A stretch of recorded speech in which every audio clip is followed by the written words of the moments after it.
Hello everyone, business organisation में हमारा soul trade यानी कि एकाकी व्यापार का चैप्टर चल रहा है, जिसके अंदर आज हम अपने नए टॉपिक को स्टार्ट करेंगे, स्कोप ऑफ सोल ट्रेड। इसका मतलब एकाकी व्यापार का भविष्य भारत में कैसा होगा या विदेशों में भी अगर एकाकी व्यापार चलाया जाता है तो उसका फ्यूचर किस तरह का होगा। तो चलिए स्टार्ट करते हैं। आप ये ध्यान रखेंगे कि एकाकी व्यापार में गुण और दोष दोनों होते हैं, लेकिन दोषों के होते हुए भी आज का जो युग है, इंडस्ट्रियल युग जिसे बोलते हैं, इसका स्कोप सीमित हो गया है। क्वेश्चन क्या है, क्या रीज़न है जो इसका स्कोप हमारा सीमित हो गया है। आपको पता है कि इंडस्ट्रियल युग में जो कंपटीशन है वो काफ़ी ज़्यादा है, सभी व्यापारों को एक दूसरे से कंपटीशन होता है। तो फिर क्यों टिका हुआ है ये, भविष्य में सीमित भी हो गया है, छोटा भी है, छोटे स्तर पर काम किया जाता है, फिर भी एकाकी व्यापार बंद क्यों नहीं हुआ। इस आंसर में हम ये कह सकते हैं कि एकाकी व्यापार के कुछ लाभ, महत्व और गुण आज के प्रतियोगिता में अपना अस्तित्व बनाए हुए हैं और फ्यूचर में भी एकाकी व्यापार कभी समाप्त ना होने वाला व्यवसाय रहेगा। प्रोफेसर टॉमस इसके बारे में कहते हैं कि व्यापार के एक ऐसे क्षेत्र जहां बाजार क्या हो, स्थानीय, अधिक कंपटीशन ना हो, जनता की मांग नियमित हो, ज़्यादा वो किसी भी चीज़ के लिए प्रोडक्टिव ना हो, कम पूंजी, ठीक है, और आपस में संपर्क स्थापित हो, जोखिम ज़्यादा ना हो, इस तरह के व्यापार के लिए एकाकी व्यापार पूरी तरह से अपना फोकस वर्ल्ड पर कर सकता है।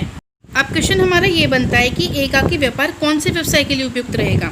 तो एकाकी व्यापार उस व्यवसाय के लिए उपयुक्त रहेगा जो हमारे छोटे स्केल पर काम करते हो। छोटा स्केल मतलब जिसको आप समझ सकते हैं, जैसे पेंटिंग हो गया, मिट्टी की मूर्ति बनाना, कढ़ाई, फेरी वाले, ये हमारे छोटे स्केल के व्यवसाय होते हैं, ठीक है। दूसरा, कम पूंजी का व्यापार, वो व्यापार जिसको स्टार्ट करने के लिए हमें बहुत कम पूंजी की आवश्यकता हो। अब हमने उसको स्टार्ट भी कर दिया, अब हमें ये भी होना चाहिए कि हमें लॉस ज़्यादा ना हो, केवल हम प्रॉफिट के उद्देश्य से ही अपना व्यापार रखें। जनता की मांग नियमित हो, रेगुलर सेल होती हो, ये नहीं कि आज सेल हो गई और कल हमने पूरे दिन कुछ भी ना किया हो। प्रतियोगिता कम हो उस फील्ड में, एकाकी व्यापार में। और सबसे मेन पॉइंट इसमें हमारा आता है कि स्वामी का कुशल होना। स्वामी अगर कुशल है तो वो संपूर्ण व्यापार को भली भांति संभाल सकता है, अदरवाइज व्यापार चाहे कोई सा भी हो, स्वामी की अकुशलता के कारण उसको संभाला नहीं जा सकता। हमने ये तो पढ़ लिया कि छोटे व्यापार है, बट कौन कौन से व्यापार हैं उनको हम 4 टॉपिक्स में डिवाइड कर सकते हैं। पहला व्यापार हमारा कला कौशल कार्य का आता है, जिसे आप हैंडीक्राफ्ट बोलते हो, यानी कि हाथ से बनाने वाली चीज़, जैसे पेंटिंग, चित्र बनाना, मिट्टी की मूर्ति बनाना, कढ़ाई का काम। दूसरा हमारा फुटकर व्यापार होता है। फुटकर व्यापार का मतलब जो छोटे स्तर पर काम किया जाता है, उनका काम क्या है कि वो हर तरह के माल को अपनी दुकान में रखते हैं और बेचते हैं। जैसे फेरी वाला, फुटकर वाला, सब्जी बेचने वाला, पान वाला, हलवाई, किताब, स्टेशनरी वाला, कन्फेक्शनरी वाला, ये सारे हमारे फुटकर व्यापार के अंदर आते हैं। थर्ड इसमें हमारा है बौद्धिक पेशे के कार्य। बौद्धिक का मतलब जो करता केवल एक व्यक्ति है, लेकिन वो बहुत माइंड से करता है, एक्सपर्ट होता है उस चीज़ का, उसकी ट्रेनिंग लेता है, जैसे आपके टीचर्स हो गए। एकाकी व्यापार में ही आएगा ये भी, वकील, डॉक्टर, इंजीनियर, क्योंकि एक व्यक्ति इसको संभालता है। और नेक्स्ट इसमें आपका व्यक्तिगत पेशे। व्यक्तिगत पेशे जैसे नाई, धोबी, लोहार, कुम्हार, मोची, ये भी एकाकी व्यापार के अंतर्गत ही आएगा। तो ये कहा जा सकता है कि इतनी सारी जटिलता के होते हुए भी एकाकी व्यापार आज के वर्ल्ड में कोने कोने में चल रहा है, भविष्य में भी चलता रहेगा, क्योंकि इसका जितना बड़ा स्कोप होगा वर्ल्ड का, वो उतना ही जीवित रहेगा। इसमें एक तो पूंजी की आवश्यकता कम होती है और व्यक्तिगत योग्यता की आवश्यकता ज़्यादा होती है। मतलब कि इंसान अपनी मेहनत के बलबूते पर इस व्यापार को बहुत ऊंचा चला सकता है। एकाकी व्यापार का स्कोप तो अब हमने पढ़ लिया। अब नेक्स्ट इसमें हम देखते हैं, क्या एकाकी व्यापार असभ्यता का अवशेष है। असभ्यता का मतलब जंगली युग का प्रतीक बोल सकते हो क्या आप इसे। तो इस विचारधारा को अब हम ध्यान से देखेंगे। देखिए, बहुत सारे विद्वान कहते हैं कि एक जंगली युग की तरह है। इसका रीज़न क्या है कि एकाकी व्यापार वर्तमान सभ्यता के साथ साथ कदम मिलाकर चलता ही नहीं है। आज इतना स्टैंडर्ड एरिया हो रहा है, हर चीज़ का इतना बहुत ज़्यादा प्रोफेशनल चीज़ें हो रही हैं, बट एकाकी व्यापार उसी लेवल पर काम करता है। दूसरा, जिसके पास पूंजी का अभाव रहता है और जिसका चातुर्य सीमित, यानी कि वो चालाक कम होता है, तो वहाँ भी एकाकी व्यापार ज़्यादा देर तक नहीं टिक सकता। इसका दायित्व सीमित होता है, जिसके कारण परिवार तक को इसकी पेनल्टी देनी हो सकती है। इसी वजह से एकाकी व्यापार नहीं चल पाता। नेक्स्ट, उसके पास इतने साधन नहीं होते कि वो कोई भी इन्वेंशन का काम कर सके। रूढ़िवादिता होता है। रूढ़िवादी का मतलब वो हमेशा पास्ट की तरह ही काम करने में बिलीव रखता है, आगे कुछ नया करने में विश्वास नहीं रखता। आज के युग में हर चीज़ को टेक्निकल तौर पर लिया जाता है। सेलिंग की भी एक अपनी कला होती है, विज्ञापन किया जाता है, ठीक है। लेकिन एकाकी व्यापार में ना तो एडवर्टाइज होता है, ना ही उसे बेचने का कोई है। बिल्कुल एक ही जगह बैठकर अगर कस्टमर आता है तो उसको बेच देता है, और नहीं आता तो वो पूरे दिन बैठा रहता है। दूसरा, इस व्यापार को करने वाला किसी भी व्यक्ति से बात नहीं कर सकता, यानी कि उसको हिचकिचाहट फील होती है, ठीक। व्यापार की गोपनीयता बनी रहती है। जो बाहर के लोग हैं उसका विश्वास ही नहीं करते। अगर उसे पूंजी की ज़रूरत होती है या फिर उसे लोन लेना होता है तो वो भी उसको नहीं मिल सकता। या फिर अगर वो व्यक्ति मर जाता है जिसका एकाकी व्यापार है तो वो व्यापार ही बंद हो जाएगा। अनुपस्थिति के कारण वो चल ही नहीं सकता। उसके निर्णय भी इतने उतावले होते हैं, बहुत सारे उसको लॉसेस भरने पड़ सकते हैं। तो इसलिए कहा जाता है कि जो फुटकर व्यापार होते हैं ये सामाजिक शोषणकर्ता होते हैं। फुटकर व्यापार हमारे एकाकी व्यापार के अंतर ही आते हैं। ये क्या होते हैं? सामाजिक शोषणकर्ता। इनको जितना जल्दी हटा दें वो समाज के लिए हितकर है। फिर भी एकाकी व्यापार को हटा ही नहीं सकते, जिसका हमने बताया था कि भारत एक विकासशील देश है। अब इस विकासशील देश में सभी तरह के व्यक्ति रहते हैं, सभी तरह के व्यक्ति कार्य करते हैं। अब जैसे कला कौशल हुआ, फुटकर व्यापार हुआ, व्यक्तिगत पेशा हुआ, इनको तो हम नहीं निकाल सकते। हाँ, बौद्धिक पेशा हमारा थोड़ा स्टैंडर्ड हो जाता है कि उसमें एक्सपर्ट्स आ जाते हैं, बट फिर भी हम एकाकी व्यापार को असभ्यता का अवशेष नहीं मान सकते, क्योंकि इसमें भी बहुत सारी एक्टिविटीज़ को इंक्लूड करके हम आज के बाज़ार में उसको पूरा कर सकते हैं। दो टॉपिक्स तो हमारे कंप्लीट हो गए। नेक्स्ट टॉपिक इसमें हमारा आता है प्रगतिशील व्यवसाय में साझेदार और सहायक नौकर। इसका मतलब क्या है कि आप एकाकी व्यापार तो कर रहे हैं, बट अपने साथ सहायक तौर पर आप एक साझेदार व्यक्ति को लेना चाहेंगे या फिर नौकर को रखना चाहेंगे।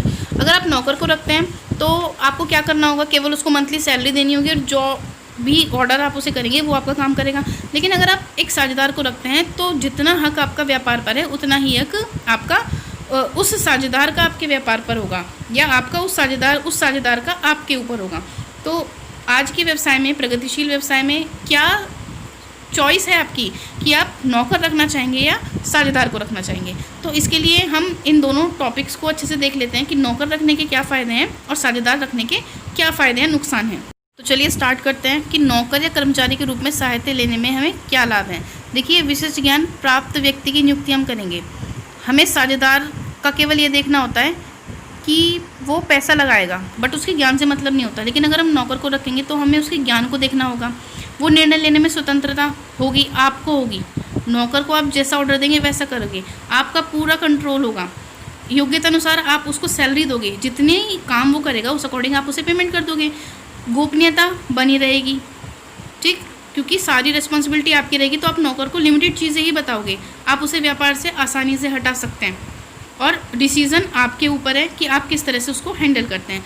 जिस तरह से इसके कुछ लाभ हैं तो उसके कुछ दोष भी हैं कि नौकर केवल इस वजह से आता है कि उसको तनख्वाह चाहिए, बट उसे किसी भी प्रकार की प्रेरणा नहीं मिल रही। वो केवल आपका जो आप कहोगे वो करेगा, उससे एक्स्ट्रा अपनी तरफ से कुछ नहीं करेगा। उसे पता है कि उसे अतिरिक्त पूंजी मिलेगी ही नहीं, ठीक, तो काम भी वो क्या करेगा? कम करेगा। और जब अतिरिक्त पूंजी की वजह से वो काम कम करेगा तो फिर आपके व्यापार को नुकसान होगा। उचित व्यक्ति आज के समय में मिल नहीं पाते, अपनी रिस्पॉन्सिबिलिटी वो नहीं निभाएगा। कंपटीशन का उसको डर रहेगा कि मुझे कोई फ़र्क नहीं पड़ता क्या है क्या नहीं, मुझे तो केवल अपनी सैलरी से मतलब है। कंपटीशन का जो व्यापारी होगा वो अपने आप देखेगा। वेतन का आपके ऊपर बहुत सोर्स रहेगा, वो आप पर दबाव डालेगा कि मेरी सैलरी बढ़ाइए, और उसके काम न करने की वजह से आपकी गुडविल में भी कमी आ सकती है। तो नौकर या कर्मचारी के रूप में अगर आप सहायता लेंगे तो उसमें लाभ और दोष दोनों को देखकर आपको सिचुएशन के अकॉर्डिंग उसको हायर करना होगा। अब जैसे हमने नौकर के रूप में देख लिया, उसी प्रकार ज़रा साझेदार के रूप में भी देख लेते हैं कि साझेदार को अगर हम हायर करेंगे तो क्या क्या हमें लाभ हो सकते हैं और क्या हमें दोष हो सकते हैं।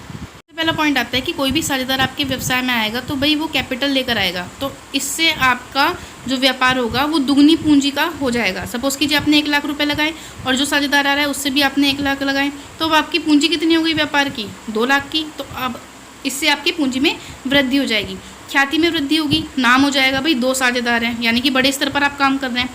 संयुक्त उत्तरदायित्व, दोनों की रिस्पॉन्सिबिलिटी बराबर रहेगी, दोनों को काम करना पड़ेगा। 4th पॉइंट इसमें अतिरिक्त व्यय का न भरना। भाई आपके ऊपर ज़्यादा बर्डन नहीं रहेगा, आप अपने खर्चों को एक दूसरे में बांटकर उसको निपटा सकते हैं। 5th पॉइंट परामर्श का लाभ। नया साझेदार आया है, ठीक, आप उससे क्या ले सकते हो, गोपनीय बातें बता सकते हो, क्योंकि जितना हक आपका व्यापार में है उतना ही हक उसका भी व्यापार में है, तो परामर्श आपको वो दे सकता है। 6th पॉइंट अनुपस्थिति के कारण हानि से सुरक्षा। यदि किसी कंडीशन से आप फर्म से बाहर चले जाते हैं तो वो व्यक्ति साझेदार जो है आपके व्यापार को संभाल सकता है, क्योंकि व्यापार उसका है। इस कंडीशन में आपके व्यापार को कोई भी हानि नहीं होगी। 7th पॉइंट समुचित कार्य विभाजन। 2 साझेदार होने की दशा में आप और वो साझेदार क्या करेंगे, का विभाजन कर लेंगे, डिस्ट्रीब्यूशन कर लेंगे कि सेल का काम मैं कर लूँगा या परचेज का तुम कर लो, या फिर आप उसे शिफ्टिंग में भी बांट सकते हैं कि मॉर्निंग और दोपहर तक की रिस्पॉन्सिबिलिटी मेरी, इवनिंग और नाइट की तुम्हारी। 8th पॉइंट व्यापार में स्थिरता। व्यापार अपने लेवल पर स्थिर हो जाएगा, फिर उसमें आपको लॉसेस की जो संभावना होती है वो कम हो जाती है। साझेदार के लिए जाने पर लाभ हमारे हो गए। अब जरा दोषों पर आते हैं। सबसे पहला पॉइंट इसमें है लाभों पर एकाधिकार की समाप्ति।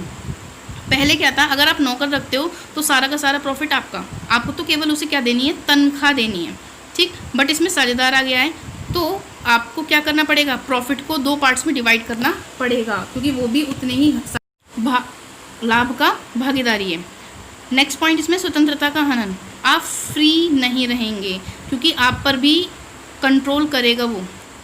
पूंजी लगाई है, लाभ ले रहा है, व्यापार भी उसका है जितना आपका, तो वो आप पर कंट्रोल करना शुरू कर देगा। गोपनीयता का भाव। गोपनीयता खत्म हो जाएगी। भाई जब 2 साझेदार हैं, जितना हक आपका उतना उस व्यक्ति का, तो गोपनीयता का तो होने का कोई मतलब ही नहीं है। संघर्ष और मतभेद। आपके बीच में कॉन्फ्लिक्ट स्टार्ट हो जाएगा, यानी कि मतभेद शुरू हो जाएंगे। आप एक दूसरे पर छोटी छोटी बातों के लिए झगड़ना शुरू कर देंगे। अगर आपकी सोच मिलती नहीं है तो निर्णय में विलंब होगा। किसी भी डिसीजन को करने के लिए आपको अप्लाई करने के लिए आपको टाइम लगेगा। नेक्स्ट, साझेदार को हटाना कठिन। साझेदार को आप हटा ही नहीं सकते। अगर आप उसको हटाओगे तो आपको फिर कोर्ट में अपील करनी पड़ेगी, और जितना वो पैसा लेकर आया था उतना और उसका लाभ प्रॉफिट भी वो लेकर जाएगा। अस्थायी अस्तित्व। इस कंडीशन में जो व्यापार का अस्तित्व है, अगर आप दोनों एक दूसरे के साथ पारस्परिक समझौता नहीं करते या आपकी नहीं बनती, तो फिर आपके व्यापार का अस्तित्व अस्थायी हो जाएगा, वो जल्दी से समाप्त हो जाएगा। तो साझेदार के लिए जाने पर भी लाभ और दोषों को देखते हुए आप ये डिसाइड कर लेंगे कि क्या आपके लिए नौकर सही है या साझेदार। व्यापार को पूरा हमने जान लिया। अब इसके अंदर हमारा लास्ट टॉपिक आता है कि साझेदार और कर्मचारी। कर्मचारी मीन्स नौकर में से आप किसको चुनना पसंद करेंगे। तो छोटा सा पॉइंट इसमें आप ध्यान रखेंगे कि साझेदारी हो या कर्मचारी हो, दोनों के हमने गुण और दोष देख लिए। अब उसके बाद क्या रिजल्ट निकलता है कि यदि व्यापार में पूंजी की कमी नहीं है और केवल एक ऐसा व्यक्ति चाहिए जो विशिष्ट ज्ञान का हो, तो फिर आप कर्मचारी की नियुक्ति कर सकते हैं। लेकिन पूंजी की ज़रूरत है, जोखिम का भी आपको बंटवारा करना है कि आपको लॉस ज़्यादा हो रहा है तो उसको भी डिस्ट्रीब्यूट करना है आपको। व्यापार पर वेतन का कोई सैलरी आप चाहते ही नहीं हो किसी भी नौकर को रखना, तो फिर साझेदार उपयुक्त रहेगा। यानी कि आप अपनी सिचुएशन के हिसाब से नौकर या साझेदार को रख सकते हैं। अब भारत में एकाकी व्यापार किस तरह से रहेगा, क्या रिजल्ट है इसके। कृषि प्रधान देश है, विकासशील है, ज़्यादा से ज़्यादा जो जनता है वो गांव में रहती है, तो कुटीर और लघु उद्योग, शॉर्ट इंडस्ट्रीज़ आपकी ज़्यादा हैं, तो एकाकी व्यापार ही भारत के लिए सर्वोत्तम है। जिस देश में एकाकी व्यापार होगा वहाँ पर राम राज्य का स्वप्न रहेगा। राम राज्य का मतलब सभी अपने अपने काम में व्यस्त रहेंगे, धन का समान वितरण होगा, ज़्यादा से ज़्यादा लोगों को रोज़गार मिलेगा, व्यक्ति अपनी योग्यता और कुशलता को दर्शाएगा, अपने में निखार लाएगा, ठीक है, और प्रगति का सबको समान अवसर मिलेगा। महात्मा गांधी भी बोलते हैं कि भारत मुक्ति कुटियों में निहित है, यानी कि अगर भारत को उज्जवल भविष्य बनाना है तो उसे अपने छोटे उद्योगों को ही बड़ा करना पड़ेगा। यानी कि वो छोटे व्यापार को ही चलाए, लेकिन उसमें इतनी कुशलता ला दे कि एकाकी व्यापार को बड़े पैमाने पर चला सके। तो एकाकी व्यापार का ये जो आपका चैप्टर है आज कंप्लीट हो गया है। इसमें आपको अगर कोई भी दिक्कत आती है तो वो आप मुझे बता दें और इस चैप्टर को आप अच्छे से पूरा देख लें।